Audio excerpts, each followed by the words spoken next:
So what specific artistic traits allow the modern standouts, more specifically, to carve out their own lane today in this increasingly saturated market?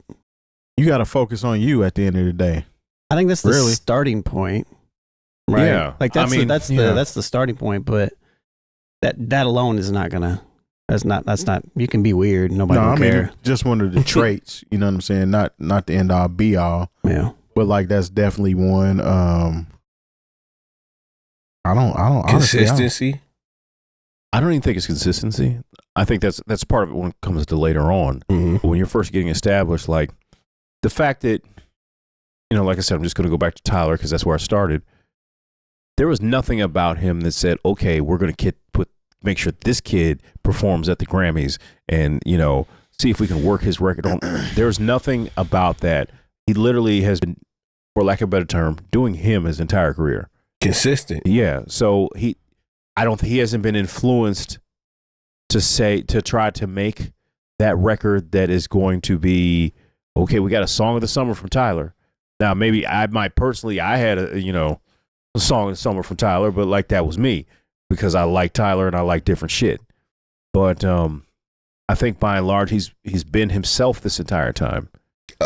And he hasn't been, no one's pulled him aside and said, hey, if you do this, maybe we can get you in a Balenciaga ad. And I don't know, maybe he's got that coming up and I don't know anything about it. He's like old school cars. But to Byron's point, I do think consistency is absolutely a piece. Yeah. If you're not consistent, then nobody's going to pay attention to you. Like you come out gangster one day and then the next day it was like, oh, I'm throwing hammer pants. Well, just even, but just even consistent in the eyes of just being like doing stuff, like being who you are and being in the public eye and making your art and continually making your art. Like I think it's a combination. Like, sure, you have to be who you are, but you have to be consistent at whatever that is to the point where like you can beat it down people's, beat it into people. Like we were speaking about Larry June earlier, and that's how I became a fan. The first record I heard from him was Sock It To Me.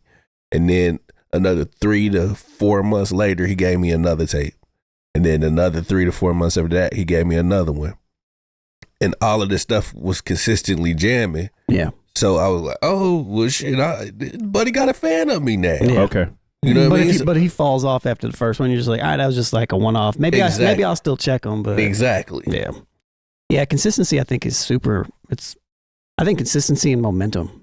Which kind of play into each other. It's like once you are consistent, you know who you are. You make your records. You're consistently making them, and then when that momentum hits, whatever that is, you just continue to be consistent. I think those things are. And continue to be inspired too. I mean, because a lot of people fall off because they get complacent in what they're doing and they kind of lose the love for what they're doing. Mm-hmm. So you have to continue to find things to inspire you. And who was that was here? Odyssey actually brought it up that every time he goes to a new city, he walks around the city, kind of absorb it and, you know what I'm saying, try to pick up different things.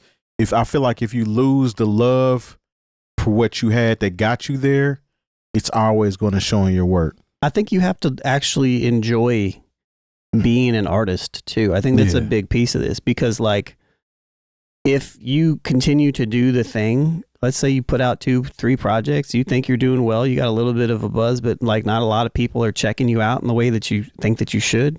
If you don't really love it, you're going to stop. Yeah. And the way that the world is kind of set up, it's not set up so that just because you're good at the thing you do that you're going to get noticed. Or everybody's going to keep paying attention to you. Yeah. And so you kind of have to be a little bit, I don't know, masochistic is the right word, but you kind of have to be a little bit, you have to be a glutton for punishment and understanding that like this isn't going to happen overnight. This is something that I enjoy to do. I'm going to continue to do it and I'm going to continue to get better at it because this is the thing that I want to do. But once you start comparing yourself to others and you start seeing like, if you're somebody who, is not to throw Georgie, because we talked about it a little bit, not to throw Georgiana out there, but if you somebody who like legitimately cares about your craft in a very particular type of way, and then you hear something along the lines of a Georgiana, which kind of feels like she's trolling, and then people got behind her because she was trolling. And sure, you can, whatever you want to put to that, but like you can get very much discouraged by the fact that like here's this person out here who has no type of formal training in anything that she's doing, doesn't seem to really, she's just out there and she caught lightning in a bottle. And if you compare yourself to that, you're going to detract from the things that I think maybe that the benefits that you do bring to it. It can be disheartening. Yeah, absolutely. I know people that's where the lash out comes from. That's why artists say, screw her. I don't like her. Why is she doing this? It's because like so many people are upset that she's taking up space, and something that they don't believe that she should be taking up space. And I get it, and I'm not using her as an example, but like there's a lot of artists that are kind of like this. But that's when if you are confident in who you are, you show up and you do what you're supposed to do. Absolutely. Because her coming here will bring a certain type of level of attention here. You know what I mean? And use those eyes and do your best. Yep. You got to do you. So it's the very first point, right? Mm-hmm. Be unapologetically who you are and just be consistent at that and wait for that time. And when that time comes, then use that momentum to keep going. Mm-hmm. So, but I do think like it's very easy to see the success of somebody else in this landscape that we're in and just think, man, I maybe I just don't got it. And it's like, that's not necessarily the case with art. And there are plenty of people who, drove their car all the way to Hollywood, went on every audition. And then there's somebody who just kind of might have walked in on accident. Steve Gutenberg. And then they get the part that defines their career. Yeah. It's not fair, but it's just sometimes the way it happens. Yeah.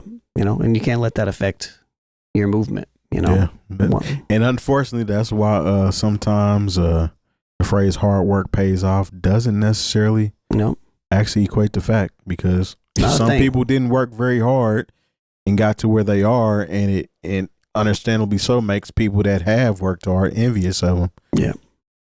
And I get it. Yeah, I saw remember the show Girlfriends? Mm-hmm. Yeah.